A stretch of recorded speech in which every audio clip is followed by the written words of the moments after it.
Good afternoon, all of you. Today we are going to start one of the new topic, water. Water is also one of the most important natural resources like a land as well as soil. Here, the water is about the 2/5 area of the earth is covered by the water. That is in which we have the rainwater, we have the lakes, we have the sea, the ponds, each and everything. The reservoirs of the water comes under the water as a natural resources. Now first of all we need to study one thing, that due to presence of water on the earth, it is known as water planet. हमारी पृथ्वी को water planet इसलिए कहा जाता है क्योंकि हम जो है हम जिस पृथ्वी पर रहते हैं वहाँ पर वाटर की प्रेजेंस है। सेकंड टॉपिक है उसको आप देखिए इसी के अंदर, यहाँ देख रहे हैं आप थर्ड लाइन में वाटर प्लानट। उसके बाद में कहा जा रहा है कि तकरीबन it was primitive oceans that life began almost 3.5 billion years back. 3.5 billion years back जब लाइफ स्टार्ट हुई थी, उससे पहले यहाँ पर सिर्फ ओशियंस ही थे। उसके बाद में देखते हैं हम, ये एक छोटी सी स्टैटिस्टिक्स बताई गई है जिसके अनुसार क्या कहा जा रहा है कि जितने भी हमारे नेचुरल रिसोर्सेज हैं उसमें जो वाटर है वो 2/3 part of the earth is water. हमारी जो पृथ्वी है उसका 2/3 यानी कि 2/3 पार्ट है जो पूरा का पूरा वाटर है, जिसमें से आपको सिर्फ 2.7% लगभग 3% पानी जो है वो फ्रेश वाटर होता है। फ्रेश वाटर ऐसा पानी जो कि हम पी सकते हैं। फ्रेश वाटर ऐसा पानी होता है जो कि हम पी सकते हैं, हमारे पीने के लिए होता है।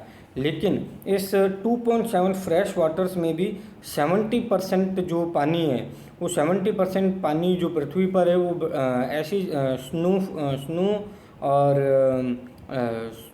और ग्लेशियर्स के रूप में प्रेजेंट हैं। आप सभी ने ना नाम सुना होगा अंटार्कटिका का, ग्रीनलैंड का। ये कुछ ऐसी जगह हैं जहाँ पर हमेशा बर्फ़ जमी हुई रहती है। तो हमारा बहुत सारा जो फ्रेश वाटर है वो इस रूप में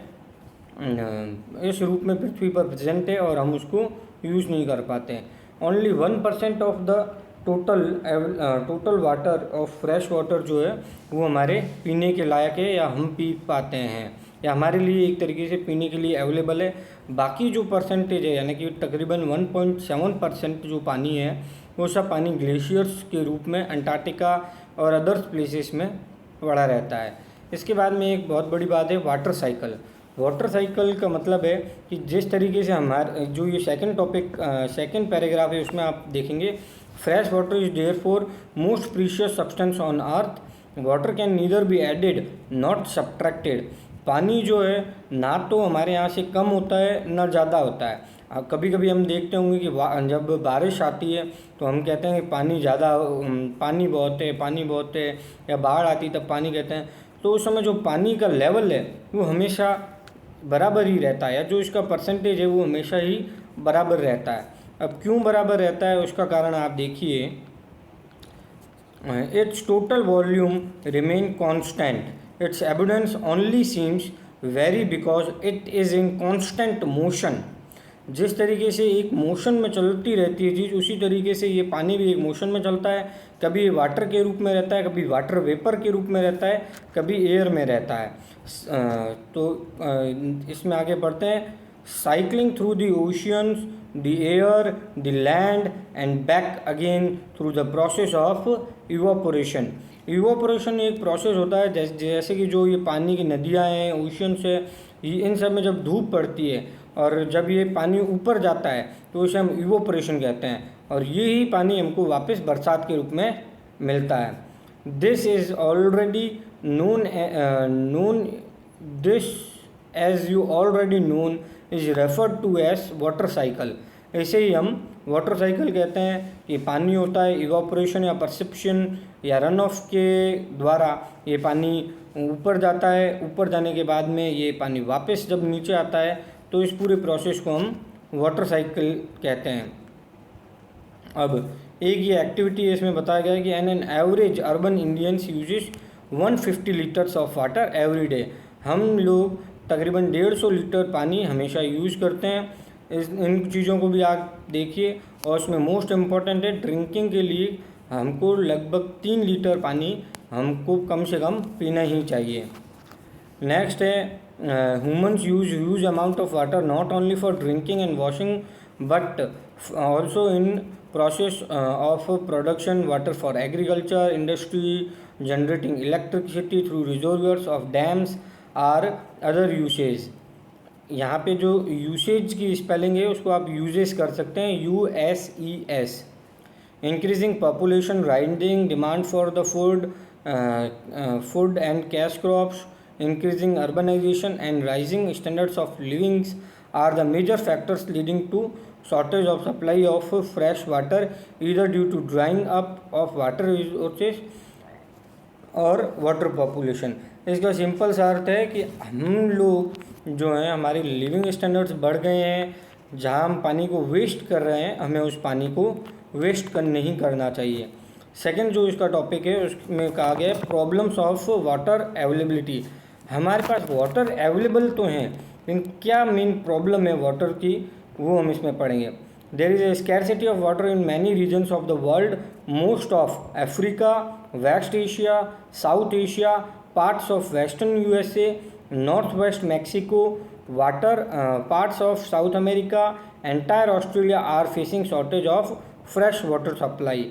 अब आप इसमें देखेंगे अफ्रीका जैसे देश हैं वहाँ पे तो आप कह सकते हैं गर्मी है, फिर भी साउथ अमेरिका, मैक्सिको, ऑस्ट्रेलिया जैसे देशों में क्या कारण है कि फ्रेश वाटर नहीं है। तो इसका मेन कारण यही है कि वहाँ पे ओशियंस तो बहुत बड़े हैं, फ्रेश वाटर नहीं है, या फिर वहाँ पे बर्फीली जगह है जिसके कारण से वहाँ पे पानी की कमी है।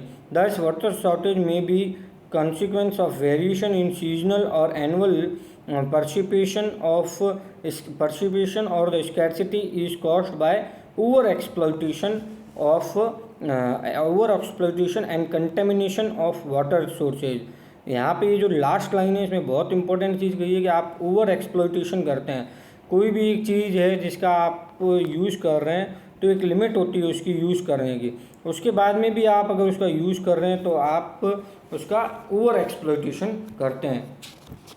इसके साथ में एक और चीज़ बहुत ही इम्पोर्टेंट है कि कंजर्वेशन ऑफ वाटर रिसोर्सेज।